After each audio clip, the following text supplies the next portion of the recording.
Hey y'all, it's Katie. Welcome back to From My Vanity. Today I'm going to be doing some eye swatches of the new Dominique Cosmetics fall collection.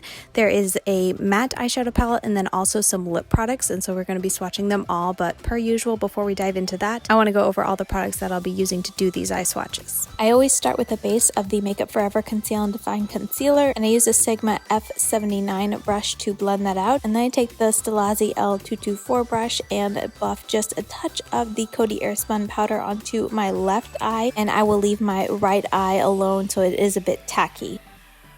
The brushes I'll be using is the Sigma E40 brush to blend into my crease, and then for the matte shades I'll be using the Sonia Kashuk number 28 brush to pack them on my lid. In between every shade I'll be using this J.Cat dry makeup brush cleaner to clean off the brushes so there is no color left behind, and then I'll be using this Almay eye makeup remover to clean my eyes after each swatch. And with all that said, we will jump into finger swatches now, and then after that are the eye swatches. Thanks so much for watching, and I hope you guys enjoy and find this helpful.